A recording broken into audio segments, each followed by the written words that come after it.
altogether, blessed are they who are persecuted for the sake of righteousness, for theirs is the kingdom of heaven. Alleluia, alleluia, alleluia, alleluia, alleluia,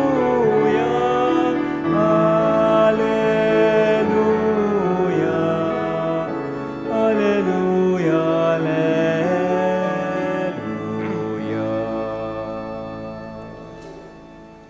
The Lord be with you. And with your A spirit. reading from the Holy Gospel according to John. Glory to you, O Lord.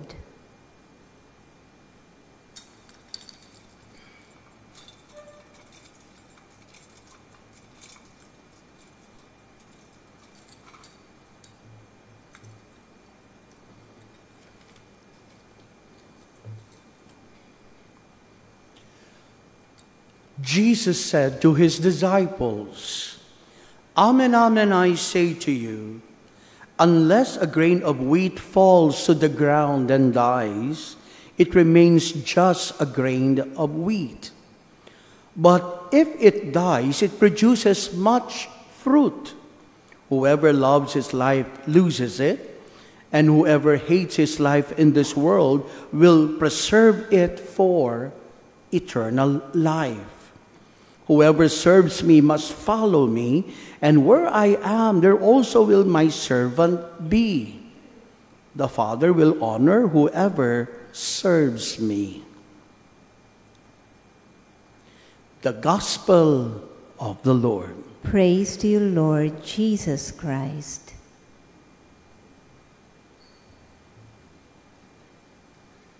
May nagtanong sa akin, Father, bakit parang mga superheroes ang mga santo? Parang hindi sila natatakot, parang may mga powers sila. Sabi ko, tama ka, may power nga sila, pero hindi superpower, kundi spirit power. Yan ang kapangyarihan na nanggagaling sa Espiritu Santo, kapangyarihang nagbigay tapang kina San Pedro Calungsod at kay Saint John Paul II. Parehong iba ang pinagmulan. Isa ay kabataang Bisaya na nagmisyon sa Guam at isa ay Santo Papa na naglakbay sa buong mundo, pero iisa ang puso nila. Ang magmahal, ang maglingkod, at magtiwala sa Diyos kahit minsan mahirap. Ngayong kapistahan ni San Pedro Calungsod, at ang pangatlong araw naman ng Triduum tungo sa kapistahan ni Saint John Paul II, tanungin natin ang ating sarili. Paano ko rin kaya maipapakita ang aking pananampalataya na may tapang at pagmamahal sa Diyos ngayon? Papaano? Mga kapatid, matuto tayo sa dalawang santong ito. Una, faith that acts. Faith that acts. Pananampalatayang kumikilos, pananampalatayang may gawa. San Pedro Calungsod was very young, around 17 or 18 years old, when he left his family to become a missionary catechist in Guam. Hindi niya sinabing, bata pa ako. Ang sabi niya, ngayon na, maglilingkod ako sa Diyos. He taught the faith to children, helped the sick, and even when danger came, he stood firm. Matatag siya. Hindi siya nagsalita lang ng pananampalataya, ipinakita niya ito sa gawa. On the other hand, John Paul II did the same. Sa gitna ng komunismo, diktadura at pagod, ipinahayag niya si Kristo. Sabi nga ni John Paul II, faith is not just something you have, it's something you live. Question now, tayo ba? Buhay na buhay ba ang pananampalataya o parang cellphone? Minsan naka-off, minsan low-bat. Paano natin ipinapakita ang pananampalataya sa ating mga tahanan, sa trabaho, sa simbahan? Paano ipinapakita ang pananampalataya? Ang tunay na pananampalataya ay hindi lang dapat sa misa, kundi araw-araw kahit sa labas ng simbahan. No wonder, the last words that we hear in the Mass in Latin ay ang salitang ite missa es. In Latin, ito ang mga huling salitang maririnig sa misa. Ite missa es. Question now, what do we mean by misa in Latin? Probably some of you will be thinking, Father, it's about the Eucharist. That's in Hebrew. I'm talking about Latin.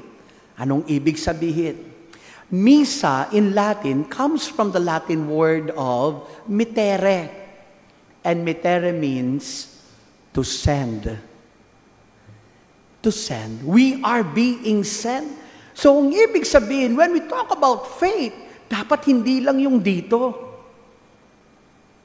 Dapat ipinapahayag kahit sa labas ng simbahan.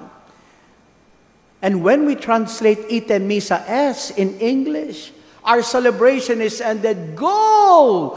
Go and proclaim the good news. Go! We are being sent. Ito ba ang ating ginagawa?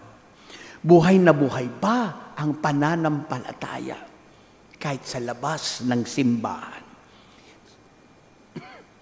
Sino ba ang naririnig ng mga tao sa atin?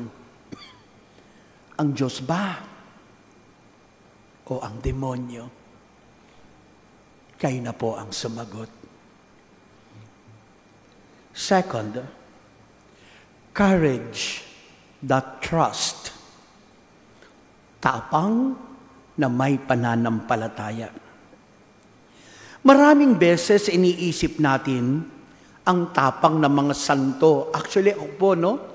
Kapag binabasa ko ang mga buhay ng mga santo, lagi ko itong naiisip ang tapang nila. Naalala ko nga yung isang santo. Niluto siya at nakapagbiro pa siya. Anong sabi niya? Oh, luto na yung isa. Baka yun namang isang bahagi ng katawan ko, gusto niyo rin siyang iluto. Kilala niyo kung sino yon? Isang diakono. St. Lawrence. Sabi ko, grabe ang mga santo. Ang tatapang. Ibibigay ang lahat. Pero alam po ninyo mga kapatid, kahit matatapang ang mga santo, natatakot din sila. Natatakot din sila. Lalo na ako. Hindi po ako santo, ha? Pero ang sinasabi ko, natatakot din ako. Kahit tapang ang apelyido ko. Duwag ako, honestly. Takot na takot ako. Anyway, Saint Pedro Calungsod was very much afraid too. Pero mas malaki ang tiwala niya sa Diyos kaysa sa takot niya sa kamatayan. When the people attacked the missionaries, St. Pedro Calungsod could have run away. Alam niyo po, nung binabasa ko ang buhay ni St. Pedro Calungsod, sabi ko, ako baka nagtago ako. Gayon din siguro ang gagawin ni St. Pedro Calungsod, but he did not. Hindi siya tumakbo. mo, hindi niya iniwan ang kanyang mga kasama. Pinili niyang manatili. At doon niya natagpuan ang tunay na katapangan, ang magtiwala sa Diyos. Saint John Paul II experienced in one way or another the same event.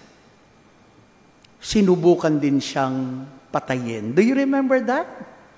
It was on May 13, 1981 in St. Peter's Square in Vatican City. Pope John Paul II was shot and wounded by Mehmet Ali Agca while he was entering the square. Pero alam ninyo, sa kabila ng ginawa kay John Paul II, bumisita pa si John Paul II dun sa pumutay sa kanya. Binisita pa niya ito. And not only that, pinatawad pa niya. Grabe, no? Hindi lang siya matapang, kundi mapagpatawad. Third, love that serves. Pagmamahal na naglilingkod. St. Pedro Calungsod served by teaching the faith, by helping others. Hindi siya sikat. Simpleng tao lang si San Pedro Calungsod. Hindi nga siya pari Hindi siya mayaman. Pero sa simpleng paglilingkod niya, nagliliwanag ang pag-ibig ng Diyos. This also goes to John Paul II, who served with his whole life. Kahit mahina, lumalabas pa rin siya upang basbasan ang mga tao. Hindi niya sinabing, pagod na ako. Ang sabi niya, this suffering is my way of serving God. I believe many of you saw John Paul II when he visited our country. Tama ho ba ako? Kailan ito? It was in 1995.